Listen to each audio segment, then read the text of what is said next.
It's my favorite time of the week. It is time for Friday Flix here with your unbiased insider's look at this weekend's releases 2,872 miles away in his cozy beach shack in Santa Monica, California. Host of America's longest running movie talk show, the Film Freak Movie Interview, Mr. Leo Quinones. How are you, Leo?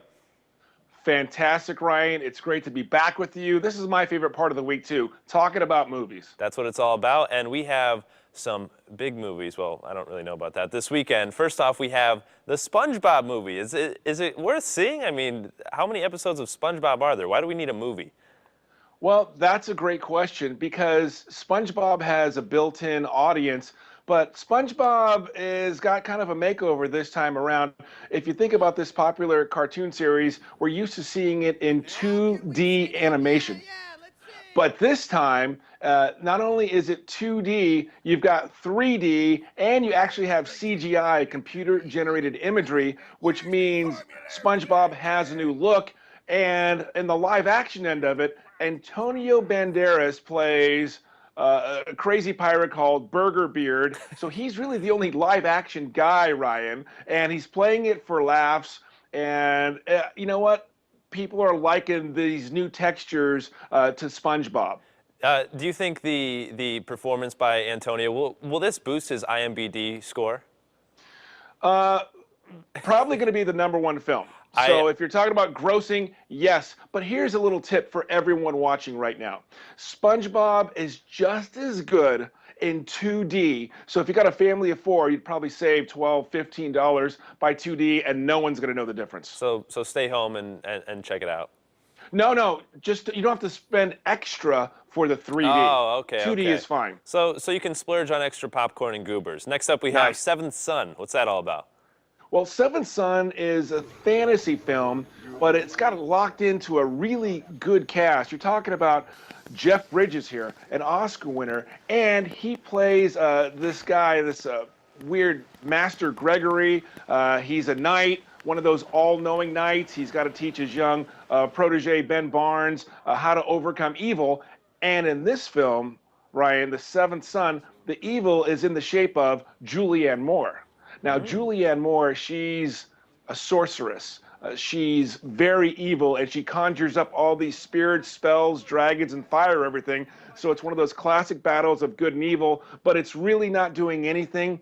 It's a delayed science fiction film, so it's just kind of out there right now. Critics are trouncing it. It's just going to do okay, The Seventh Son. All right, so that kind of sounds a little mediocre, at least from your review there. And finally, we have Jupiter Ascending, which is that from the same guys that put out The Matrix, or? Exactly. It's the Wachowskis. Now, if you ask me, the greatest science fiction film of the last 20 years has been The Matrix. So let's talk about Jupiter Ascending. You got Mila Kunis, and she plays Jupiter. She has this genetic signature that makes her wanted throughout the entire galaxy. Enter hunky Channing Tatum. Now, he plays Cain, this kind of mutated half-wolf, half-bounty hunter, and he has to take her to safety because she's royalty. Now, this movie was supposed to come out last summer, but the budget has ballooned to somewhere around $200 million. The special effects, they are there, but is it up there with the greats, you know, the Star Wars and the Aliens?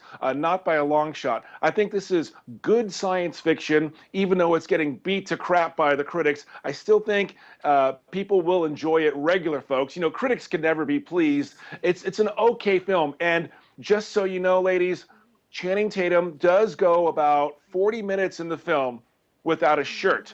So again, he's not Magic Mike, but he's like Intergalactic Mike for a little while in the film at least. I think we'll have to do next week's segment with our shirts off just to show up Channing Tatum. Well, you know what? It's the end of the week, and I'm fired up for that. Exactly. Now, the Oscars are still coming up. Do you have any updated favorites on that? We have about 30 seconds left.